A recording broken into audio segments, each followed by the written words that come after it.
Good morning, everybody. Good morning. Good morning. Good morning.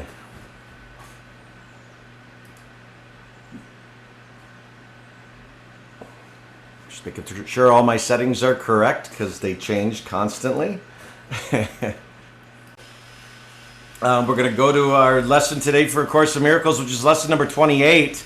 Now, yesterday was an interesting one with lesson 27. We had a pretty intense practice period, right? Every 30 minutes is what we recommended, or even 20 minutes. We're going to talk about that in a moment, but just to kind of review what brought us to that spot. 22 was what I see is a form of vengeance. That was last week. I can escape from the world I see by giving up attack thoughts. That was last week. On Wednesday, Thursday, we talked about I do not perceive my own best interests. And we ended last week with lesson number 25, which was I do not know what anything is for. And then we began kind of building off of last week's lessons. With Monday talking about my attack thoughts are attacking my invulnerability, and then yesterday's lesson, which is above all else, I want to see. I want to see. Now, the exercise yesterday was a little more intense that we asked that you do, and I'm just curious, what was your experiences as you did the exercise of stopping what you were doing and spending time focused on, above all else, I want to see? Did you have something happen for you? What occurred as you did that exercise? Well, for me, I reconnected with my sister because we're like night and day. And I remember you saying, I want to see people as being perfect. So basically seeing the best in them. Yes. And we reconnected and we talked for about an hour last night on the phone. And I wasn't judgmental because I know I can be. So I just listened. And, I just listened. and when was the last time you and your sister had done anything like that? Oh my God. Never. We've never really gotten along. Wow. And Yeah. after that time yesterday, do you see that could be a possibility for you? Yeah, absolutely. Which is what I want. I'm the younger sister. Okay. So I've always wanted that connection. Like, you know how some sisters go and do things together? Like shopping and, lunch. Yeah. Yeah. So And yeah. that hadn't been your relationship with her before, is it? No. No. What an amazing So yeah. birthday gift you gave yourself, Yeah. Yep. isn't it? That's awesome. That's awesome. Now, here's the thing. Was she surprised, do you think, that you had that conversation with her yesterday? I think so. Yeah, because I just listen. And I know in the past I would be like judgy. Like, oh my God, I don't believe you did that. Or oh my God, I don't believe you said that. Well, you know, Now, did it take a yeah. little work not to be judgy yesterday? Oh yeah. Oh stop. But I'll tell you what, though, congratulations. That's progress, though, isn't it? Yeah. Because now you could live your entire life like you had to that point in your relationship with your sister. I mean, you could. It's a choice. Yeah. What I Yeah. hear you saying is you're choosing to have more relationship with her, and you are doing it by deciding that you're going to change. Yeah. See, that's awesome, and that's powerful as well. One of the things that I think is so interesting about us as humans is that a lot of times, and this I think is our attack thoughts, we believe that the problem is in the other side, right? It's the problem is in her, the problem is in him. It's not me. And so once I could fix them, then things will be better. Well, here's the reality. You can't fix them. You can only fix who? Yeah, ourselves. We can only fix ourselves. And now by Yeah. doing That's that, right. though, you'll notice that things might change. Now, that change that you will see in others was always there in them. I'll assert that. That was always there. You just didn't see it because of the way you were approaching before. So see, it's so wonderful. And I love that you share that with us, and you took that action. So thank you so much. And like I said, the first thing that came to mind as you shared that with me is what a gift you gave not only yourself, also your sister, to see her in that way versus how you had been. So that's fantastic. So anyone else have anything happen through that lesson yesterday of above all else I want to see? I think, Darren, one thing that hit me, and I wasn't on yesterday's lesson, but just the overall, all the lessons. One thing that hit me was with the attack thoughts or just thoughts in general is don't assume you always know the answer. And I thought in real estate, that's a good way to look at things because then you're asking better questions. Great So that connect. just kind of what came out for me. So Yeah, and I love that, Barb. It's when we think we have to have all the answers, that's our egoic mind having to look good and be right, right? Remember, your ego is its purpose is to protect you. And so it thinks it's protecting you versus, and really what it's doing is it's protecting itself, which is just a small part of who you are. Yet when we let it run us, then it becomes a big part of who we are. And so the fact that I always use the phrase, and I do this when I teach negotiating, I always say one of the best approaches in business, in any negotiation or any interaction, is to be, I would say, dumb like a fox. What I mean by that is don't let your egoic mind have to make you be right and be the smartest person in the room all the time. There's a lot that can be gained by not being like that. Right? So it's acting, and Barbie hit it right in the head, it's asking great questions. Asking great questions. And don't be afraid to ask great questions because you think that's going to make you look like you're not great at what you do, that you're not trained well enough at what you do. It's just the opposite, actually. The person you're interacting with will more times than not see you even in a bigger professional light when you are someone who asks great questions. And they get to talk about them. That's the other part, because too often we like to talk about us. That's our ego again. And it's a tough thing. It's a tough thing to retrain ourselves through, because to this point, for most of us, that's how we have been conditioned. That it's about me, me, me, me, me. And in fact, in the early days of me being trained in real estate, that's how I was trained to do a listing consultation. It was to go out and say, let me tell you why I'm so good. Let me tell you what I'm going to do for you. And it was all about me.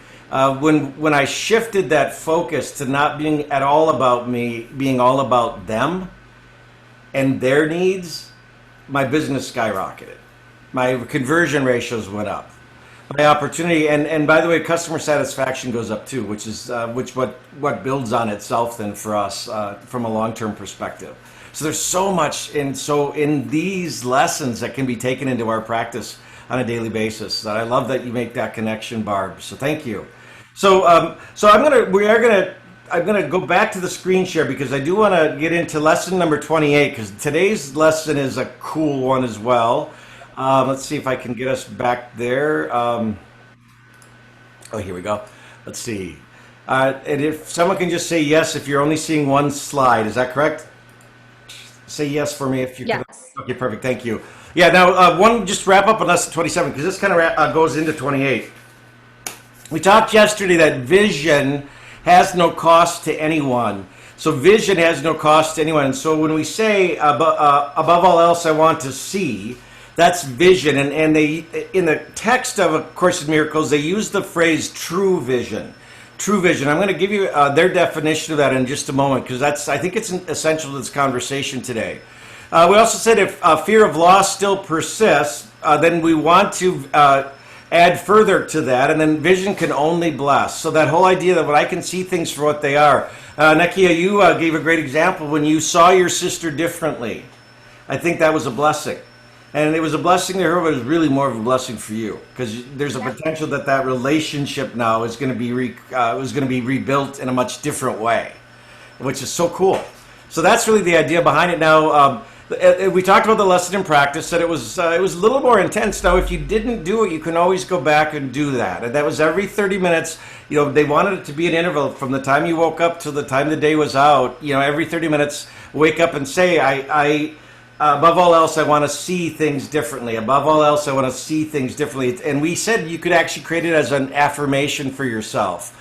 So today's lesson number 28 is this one. Above all else, I want to see things differently. That's today. So all we're adding is I want to see things differently.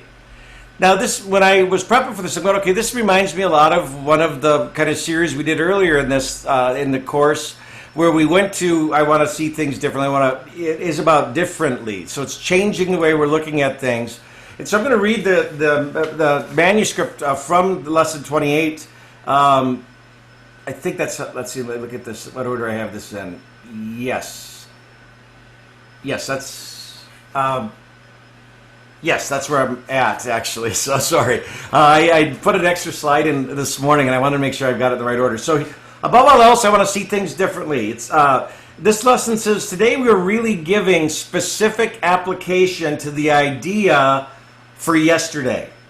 So which was above all else I want to see. So in these practice periods, we'll be making a series of definite commitments. The question of whether you will keep these definite commitments in the future is not our concern here. So if you're willing to at least make these definite commitments now, you have started on the way to keeping those commitments. And we are still at the beginning. So one of the things that we'll do is if you start making definite commitments, a lot of times we'll downplay it. We'll talk ourselves out of it. We'll say, no, let's go look at something different. It's our egoic mind protecting us. Don't worry about that today. Whatever those commitments are, definite commitments that we're going to have come up for you during the lesson, stay with whatever that is. Don't judge it. Don't give it a meaning other than it is what it is. You may wonder why it's important to say, for example, above all else, I want to see this table differently, or this chair differently, or this pen differently, or I want to see, Sue differently. So whatever that is, you might wonder why that's important. In itself, it's not important at all. Yet, what is by itself? And what does in itself mean?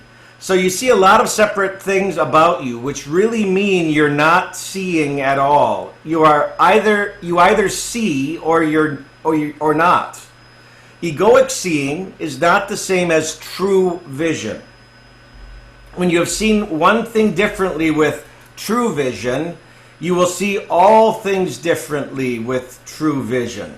The light you will see in any of them is the same light you will see in them all. Now, when you say above all else, I want to see things differently, you are making a commitment to withdraw your preconceived ideas about whatever it is you're making that statement. So about table.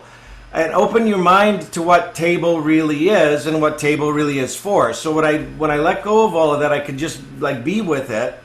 And you're not defining the table in past terms, which is what we always have done up to this point, because that's where we draw our perceptions from. You are asking that the table is, rather than telling the table what it is. You're not binding the table's meaning to your tiny experience of tables, nor are you limiting the table's purpose to your little personal thoughts. Now that's that whole phrase, paragraph's a little esoteric, so just bear with me for a moment because it'll make more sense in a minute. You will not question what you've already defined.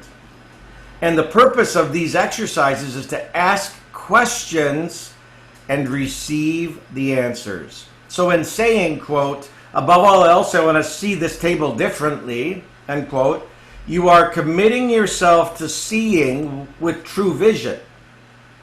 This commitment above all else, I want to see things differently, is not an exclusive commitment. It is a commitment that applies to the table just as much as anything else, neither more nor less. So you could, in fact, gain vision from just the table. If you would withdraw all of your own ideas from the table and look upon the table with a completely open mind. The table has something to show you, something beautiful and clean and of infinite value, full of happiness and full of hope. Hidden under all of your ideas about the table is the real purpose, the purpose the table shares with all the universe. Now, in using the table as a subject for applying the idea for today, you are therefore really asking to see the purpose of the universe. You will be making the same request of each subject that you use in your practice periods, and you are making a commitment to each of them to let its true purpose be revealed to you instead of placing your own judgment upon the item. Now we're going to recommend it's 2-minute periods. You do it 6 times throughout the day. So we're going to kick this up a little bit as far as the exercise itself. Now, we talked about yesterday that vision has no cost to anyone, and this is really taking vision to another level in what I just shared with you. And we also said in the text that egoic seeing is not the same as true vision. With true vision, you will see things differently. You'll see them for what they are. And in this Course of Miracles, it states that we're all going to reawaken to the truth of who we really are. That's the purpose of this course, is to get back to that place. And kind of the final statement of this is we'll always remain as God created us. So that's what it is to get back to there, because since that creation, there's been other things that we've put on with regard to that. Now let's talk about true vision for a moment, because I pulled this from the manuscript, which is the front of A Course in Miracles, and there's a whole section about true vision, and I thought this kind of gave us a good definition. It said true vision is the natural perception of spiritual sight, but it is still a correction rather than a fact. Spiritual sight is symbolic and therefore not a device for knowing. It is a means of right perception. So I think that, we talk about our perception becomes our reality, and all of our perceptions are filtered, if you will, by our past. That's how most of us operate. And so true vision is not having it be filtered from the past, having us see things for what they are in that moment. Like the table. What is that table? And when we say it gives you kind of the keys to understanding the universe, that's what it does. So the exercise itself for today is this. Again, 2 minutes each practice period, 6 periods. The application is to be made slowly, so no rush or no hurry. And really what it starts at is much like we've done before, where you would start just, okay, I'm going to practice. Above all else, I want to see things differently. I make that statement. And then as you gaze about you, wherever you are in that moment, whatever your eyes settle on, then you're going to say again, above all else, I want to see this camera differently. And then just spend a minute or two seeing whatever that item is. And seeing it differently. So that's the lesson itself. It's actually fairly simple, and yet it's incredibly powerful. So above all else, I want to see this, whatever my eyes rest upon, differently. And then when you're done, you'll finish by saying again, above all else, I want to see things differently. So it's the lesson statement on the front ends, and then it's whatever you see, and then spend a minute or two just really seeing it for what it is. And by the way, do not filter or give judgment to what your eyes rest upon. Whatever it is, just work with that, because that's one of the key takeaways, is that we don't get caught up like that. Now, a couple other things from this. Each application should be made quite slowly and as thoughtfully as possible. So again, just whatever your eyes rest upon, just stop and spend a minute or two seeing it differently. So in this lesson, we're asked to make a decision as to what we wish to see differently. Since your current perception is based on your past beliefs, in order for you to be able to see something differently, you must be willing, at least temporarily, to suspend those beliefs from your past. Now, if you fail to do that, temporarily suspend those beliefs, your present perception of the new event will simply be a replay of past beliefs about that subject. So sometimes people are like, why does my life seem like I'm in Groundhog Day? It's the same thing over and over again. Well, this may be one of the insights as to how that happens. Lesson 24, a couple days ago, back on last Thursday actually, stated that the purpose of everything is for your own best interest. When your current experiences seem to be a replay from your past, this means that the previous experience had some learning lesson that you refuse to acknowledge and absorb. Isn't that interesting? So then you just repeat it. So you are allowing your old beliefs to cloud your vision and dictate the current event's purpose. So because of your insistence on maintaining your past beliefs about the old experiences, you are unable and unwilling to absorb the learning lessons that the experience was designed to teach now. Until you're willing to see a similar situation in a new way, you will remain stuck, arguing for the correctness of your ego's past interpretations of the event. Your ego's need to be right will always trump your desire to be happy. Let me say that again. That's a powerful one. Your ego's desire to be right will always trump your desire to be happy. The pearls of wisdom that any event was designed to teach us then would remain unseen. So in A Course in Miracles, it states that we are all going to reawaken to the truth of who we really are. We always remain as God created us. Your ego's current fantasy about who you are cannot change the truth. This being the case, if someone decides to repeat the same learning lesson 1,000 times, before they fully comprehend that lesson. Therefore, there's nothing wrong with their decision. It's just they decided to do that. We're gonna ask you to look at it slightly differently, though, and not have to go through 999 ways not to do it. And some of you are familiar with the story, and this is in the text. It talks about Thomas Edison. You know, Edison to this day has the most patents in his name of anyone who's ever been in history. So he's patented more things than anybody else. It took him over 7,000 attempts to successfully invent an electric light bulb. But he didn't see it that way. When asked about whether the world viewed his many failures, 6,999 or some odd failures, he didn't see it that way. See, how he looked at it is that he would state he never failed. He viewed each unsuccessful attempt as simply one small baby step forward that moved him closer to finding the one way that would work. Now, what was different about Edison, however, is that with each successful failure, interesting choice of words, he modified his approach and tried something different. He was willing to learn from his mistakes. He was constantly open-minded and saw each unsuccessful attempt as merely a warning sign that some mid-course correction was required. So Edison failed his way to succeed. Yet, with that approach, Edison became the most prolific inventor the world has ever known. Now, a lot of it was his attitude, too. I heard the story that his workshop in New York burned to the ground. And the night that it burned, his son ran up to him and said, Father, what's happening? He said, quick, go grab your mother, for she'll never see such a glorious blaze again in her life. And he said, and besides, all of my mistakes are now disappearing. So just a different way of looking at things. And I think there's a lot we can learn from that. So that's our lesson today. So above all else, I want to see things differently and stay open-minded to what you're gazing upon as we do our lesson. So do I have any thoughts or questions on any of what we've shared today? So I'll just put a little plug in. Actually, on Friday in our coaching corner for Bold Pivot, I'm actually one of the coaches. So it's me and Jake Geiger. And Jake actually has taught Bold here for us. So some of our agents may know him from that time doing our coaching corner next on Friday. So you might want to join us for that. They are all recorded anyway, but I'm kind of excited that I get to go live on camera now too with that program. So thank you for being here. We will see you tomorrow, and have an awesome Wednesday, everybody. Bye-bye. Thank you. Bye. My pleasure. Happy birthday. Thank you.